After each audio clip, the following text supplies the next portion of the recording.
Hi welcome back to S academy.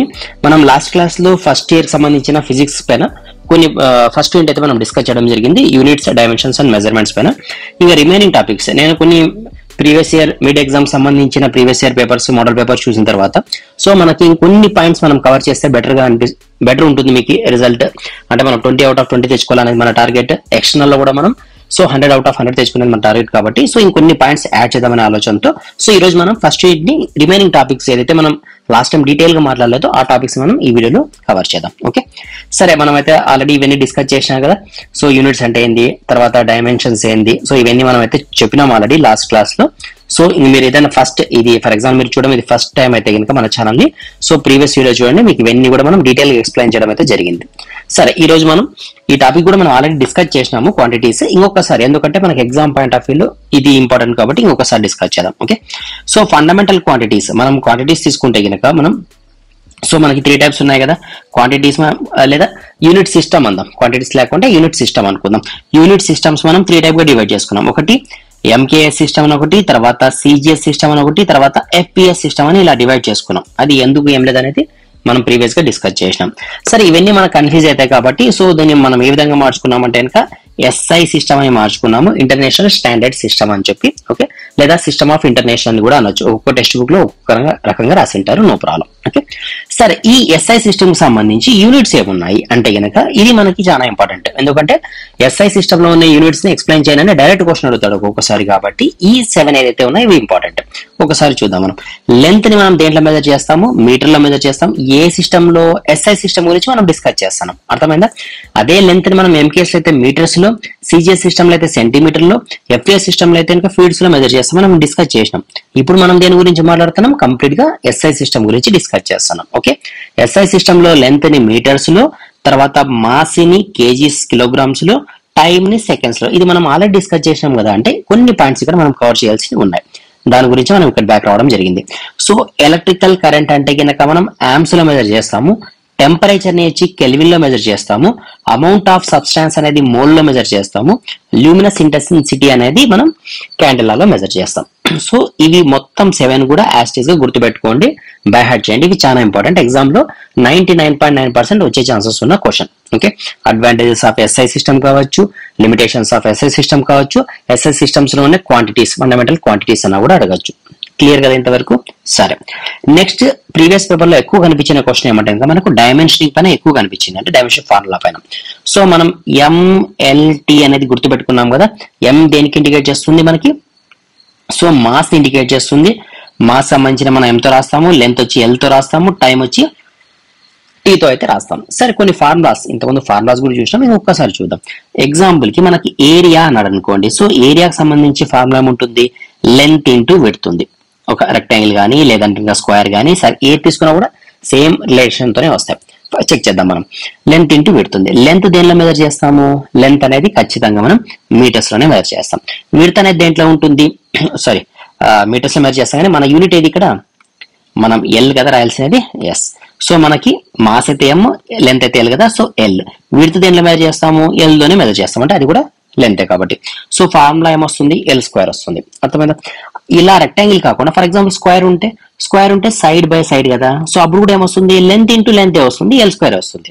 For example circle ఉంటే circle కి area formula ఏముంది, π/4 d square లేదా πr². అంతేనా? ఈ రెండే కదా మనకునేది ఫార్ములా. సో డయామీటర్ అనేది దేంట్లో మెజర్ చేస్తాం, మనము లెంత్ లో మెజర్ చేస్తాం. సో లెంత్ స్క్వేర్ కరెక్టా? లేదా మనం ఆర్ తీసుకుంటే రేడియస్ లెంత్ లోనే మెజర్ చేస్తాము, ఇక్కడ కూడా ఎల్ స్క్వేర్ వస్తుంది. అంటే మీరు ఏరియాకి సంబంధించి ఏ ఫార్ములా తీసుకున్నా కూడా మీకు డైమెన్షన్ ఫార్ములా ఒకటే వస్తుంది. అర్థమైందా క్లియర్ గా? ఓకే, సరే, అంటే డైమెన్షన్ ఫార్ములా ఫర్ ఏరియా అంటే ఎల్ స్క్వేర్ అనేది ఫార్ములా. సో మరి ఎంఎల్టీ లో రాస్తాం కదా టెక్స్ట్ బుక్ లో, అంటే దాని మీనింగ్ ఏమి, ఎం నాట్ అంటే ఎం లేదు, ఎల్ 2 టర్మ్స్ ఉన్నాయి, తర్వాత టీ అనేది కూడా లేదు. So M not L square T not అని మనం అర్థం చేసుకోవచ్చు. ఎప్పుడు కూడా గుర్తుపెట్టుకోండి, ఏరియాకి ఫార్ములా ఇది బై హార్ట్ చేయకూడదు. ఏరియాకి ఫార్ములా లెంత్ ఇంటూ విడ్త్ అని మనం బై హార్ట్ చేసి ఉంటాం ఇంతకు ముందు. సో దాన్ని యూజ్ చేసి డైమెన్షన్ ఫార్ములాని కనుక్కోవాలి తప్ప డైరెక్ట్ డైమెన్షన్ ఫార్ములాని మాత్రం బై హార్ట్ చేయదండి, కన్ఫ్యూజ్ అవుతారు. క్లియర్? సరే, ఏరియాకి నేర్చుకున్నాం. ఇంకేముంది మనకు, ఏరియా తర్వాత వాల్యూమ్ అడిగినా అనుకోండి. సో వాల్యూమ్ కి ఏమొస్తుంది, length into width into height. So length ని in terms of L, width ని కూడా ఎల్, హైట్ ని కూడా ఎల్. సో ఏం రాయొచ్చు మనం, ఎల్ క్యూబ్ రాయొచ్చు, లేదా M not L cube T not అని రాయొచ్చు. క్లియర్? అర్థమవుతుందా? ఎస్. నెక్స్ట్ ఫర్ ఎగ్జాంపుల్ మనకు వెలాసిటీ అన్నారు అనుకోండి. సో వెలాసిటీ అడిగితే వెలాసిటీ అంటే ఏంటి ఫార్ములా? వెలాసిటీ అంటే డిస్టెన్స్ బై టైం. ఇది మనం నేర్చుకోండి అలా. క్లియర్? వెలాసిటీ అంటే డిస్టెన్స్ బై టైం. డిస్టెన్స్ ని మనం దేనిలో మెజర్ చేస్తాము? లెంత్ లో మెజర్ చేస్తాం. టైం ని దేనిలో మెజర్ చేస్తాము? టీ లో మెజర్ చేస్తాం. సో ఏమని రాయొచ్చు? L⁻n t డినామినేటర్ లో ఉంది, లేదా m0 L⁻1 t⁻−1 అని రాయొచ్చు. ఓకే. లేదు వెలాసిటీ అడగలేదు, ఈసారి యాక్సిలరేషన్ అడిగినాడు. యాక్సిలరేషన్ అంటే ఏమి? Velocity by time. సో ఇది బాగా చదువుకోండి ఇవి డెఫినేషన్స్. ఓకే. సరే, వెలాసిటీకి సంబంధించి ఫార్ములా ఎంత ఉంది? L0 L⁻1 t⁻−1, లేదా దీన్ని L/t అంతేనా? ఎలాగని అనుకోండి, మీ ఇష్టం. డివైడ్ బై లో ఇంకో t ఉంది. సో దీన్ని మనం ఏ విధంగా రాయొచ్చు? సో L⁻1 t⁻−2, m లేదు కాబట్టి m0. ఓకేనా? అది యాక్సిలరేషన్ సంబంధించిన ఫార్ములా. ఫర్ ఎగ్జాంపుల్ మన క్వశ్చన్ లో ఫోర్స్ అడిగినా అనుకోండి. ఫోర్స్ అడిగితే ఏంది ఫార్ములా? ఎంఏ కదా, మనం నేర్చుకుంటాం కదా, mass into acceleration force is equal to. So M అంటే ఏంది? మాస్, కాబట్టి మనం క్యాపిటల్ ఎం రాయొచ్చు. తర్వాత యాక్సిలరేషన్ సంబంధించిన ఫార్ములా ఏముంది? L⁻1 t⁻−2. So m⁻1. Final గా ఏమొచ్చింది మనకి? Force formula m⁻1 L⁻1 t⁻−2 వచ్చింది. అర్థమవుతుంది కదా మనం ఏం డిస్కస్ చేస్తాము. సో ఈ విధంగా మనము ఫార్ములాస్ ని డెఫినేషన్ ని బై హార్ట్ చేస్తే ఇంకా మనం డైమెన్షనింగ్ ఫార్ములా డైరెక్ట్ గా రాయొచ్చు. ఓకే, క్లియర్ కదా? సరే, కొన్ని డైమెన్షనింగ్ ఫార్ములాస్ సేమ్ ఉంటాయి. ఇప్పుడు మనం ఇలా ఎన్నన్నా రాసుకుంటూ పోవచ్చు, మీకు ఏది కావాలంటే అది. ఫర్ ఎగ్జాంపుల్ క్వశ్చన్ లో మనకు ఏమడిగినాడు? వెలాసిటీ అడిగినాడు, యాక్సిలరేషన్ అడిగినాడు, ఫోర్స్ అడిగినాడు, లేదా స్ట్రెస్ అడిగినాడు అనుకోండి. ఎగ్జాంపుల్ కి స్ట్రెస్ గురించి అడిగినాడు, లేదా స్ట్రైన్ గురించి అడిగినాడు, లేదా యంగ్స్మాల్ ఏదన్నా అడగని క్వశ్చన్, నో ప్రాబ్లం. లేదు మనకు కరెంట్ గురించి అడిగినాడు, ఇలా ఏదైనా అడిగినా అనుకోండి. దాన్ని ఎలా చేయాలో చూద్దాం. స్ట్రెస్ అంటే ఏంటి ఫార్ములా? స్ట్రెస్ నథింగ్ బట్టే లోడ్ బై ఏరియానా, అంతేనా? లోడ్ నథింగ్ బట్టే మనం ప్రెజర్ కింద తీసుకోవచ్చా? సో ప్రెజర్ లేదంటే మనం లోడ్ తీసుకోవచ్చు, లేదా ఇక్కడ ఫోర్స్ అన్నా కూడా తీసుకోవచ్చు, అంతే కదా? సో ఫోర్స్ సంబంధించిన ఫార్ములా మనతో ఉంది, ఏరియాకి సంబంధించిన ఫార్ములా మనతో ఉంది. ఇవి రెండు వేస్తే మనకి ఏమొస్తుంది? Stress formula strain. స్ట్రైన్ అడిగినాడు. స్ట్రైన్ అంటే ఏమి? Change in length by original length. So change in length ని ఇన్ టర్మ్స్ ఆఫ్ ఎల్లో మెజర్ చేస్తాము, ఒరిజినల్ లెంత్ ని ఎల్లో మెజర్ చేస్తాం. సో ఇవి రెండు క్యాన్సిల్ అవుతాయి, కాబట్టి ఇది నాన్ డైమెన్షనింగ్ ఫార్ములా, ఏది? స్ట్రైన్ అనేది. ఓకే. తర్వాత యంగ్స్ మాడ్యులస్ అడిగినాడు. యంగ్స్ మాడ్యులస్ అంటే ఏమి? Stress by strain. So strain కి డైమెన్షనింగ్ ఫార్ములా లేదు, స్ట్రెస్ కి ఏదైతే ఉంటుందో అదే యంగ్స్ మాడ్యులస్ కూడా వస్తుంది. అర్థమైందా? లేదు కరెంట్ అడిగినాడు. కరెంట్ కంటే మనం ఇంతకుముందే చూసినాం కదా, మనం ఏం నేర్చుకున్నాం? కరెంట్ అంటే సో ఎలక్ట్రిక్ కరెంట్ కి ఏం నేర్చుకున్నాం? ఏ అని నేర్చుకున్నాం. సో ఏ నేర్చుకున్నాం కాబట్టి ఇక్కడ ఏ విధంగా రాస్తాం? ఫర్ ఎగ్జాంపుల్ కరెంట్ కి m0 L0 t0 a⁻1. లేదు కొన్ని టెక్స్ట్ బుక్స్ లో m0 L0 t0 i⁻1 రాసినా కూడా కరెక్టే, నో ప్రాబ్లం. క్లియర్ గా అర్థమైనాయి కదా? సో ఇవి మాత్రం కొంచెం జాగ్రత్త చూసుకోండి. తర్వాత దీంతో పాటు ఒక్క నిమిషం, ఇంకో కొన్ని పాయింట్స్ ఉన్నాయి ఇక్కడ మనం యాడ్ చేయాల్సినవి. ఇక్కడ స్పేస్ లేదు కదా, ఇక్కడ యాడ్ చేద్దాం. ఎందుకంటే ఒక్కొక్కసారి అడిగే ఛాన్సెస్ ఉన్నాయి క్వశ్చన్స్ లో. కొన్ని డైమెన్షనింగ్ ఫార్ములా సేమ్ ఉన్నాయి. ఆ డైమెన్షనింగ్ ఫార్ములా దేనికి సేమ్ ఉన్నాయంటే, ఫర్ ఎగ్జాంపుల్ మనం కనుక మొమెంటం తీసుకున్నాం అనుకోండి, మొమెంటం కి ఇంపల్స్ కి డైమెన్షనింగ్ ఫార్ములా సేమ్ ఉంటుంది. ఇది జాగ్రత్తగా గుర్తుపెట్టుకోవాలి మనం, ఎందుకంటే ఇది మనకి నంబర్ ఆఫ్ టైమ్స్ అడిగిన క్వశ్చన్.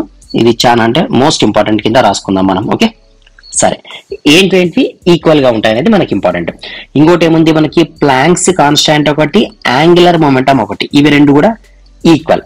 తర్వాత మనం ఇంకేం తీసుకోవచ్చు? సర్ఫేస్ టెన్షన్ ఒకటి, స్ప్రింగ్ కాన్స్టాంట్ ఒకటి. సో ఇవి లేదా సరే, ఇవి రెండు కూడా మనకు డైమెన్షనింగ్ ఫార్ములాస్, రెండు కూడా ఈక్వల్, ఈ రెండు డైమెన్షనింగ్ ఫార్ములాస్. ఓకే, ఇంకా మనకు తీసుకుంటే పోతే చాలా ఉన్నాయి. యాంగులర్ మొమెంటం వద్దులేండి, ఇది వద్దులేండి. స్పీడ్ కి తర్వాత వెలాసిటీకి రెండింటికి సేమ్ ఉంటుంది. తర్వాత యాంగులర్ మొమెంటం కి ఫ్రీక్వెన్సీకి తర్వాత వెలాసిటీ గ్రేడియంట్ కి ఇవన్నీ కూడా ఈక్వల్ గా ఉంటాయి డైమెన్షనింగ్ ఫార్ములాస్. ఓకే, క్లియర్ గా అర్థమైంది కదా ఎంతవరకు? సో ఇవి మనకి అడిగే ఛాన్సెస్ ఉన్నాయి, అంటే దేనికి ఈక్వల్ అని అడిగే ఛాన్సెస్ ఉన్నాయి, లేదా రెండు డైమెన్షనింగ్ ఫార్ములాస్ సేమ్ ఉన్నాయి, కొన్ని టర్మ్స్ రాండి అని కూడా అడిగే ఛాన్సెస్ ఉన్నాయి. కాబట్టి ఇది యాస్టీస్ గా బై హార్ట్ చేయండి. ఓకే, ఏవి బై హార్ట్ చేయాలా? దీనికి సంబంధించిన ఫార్ములాస్ బై హార్ట్ చేయాలా, అంతేగాని డైమెన్షనింగ్ ఫార్ములా కాదు. క్లియర్? సరే, ఇక్కడతో ఈ టాపిక్ ని మనం క్లోజ్ చేద్దాం. నెక్స్ట్ వీడియోలో మనం ఏదైతే మన నెక్స్ట్ టాపిక్ ఉందో, నెక్స్ట్ ఏముంది మనకు? సో వెక్టార్స్ ఉంది కదా, దీని గురించి మనం డీటెయిల్ గా డిస్కస్ చేద్దాం. క్లియర్?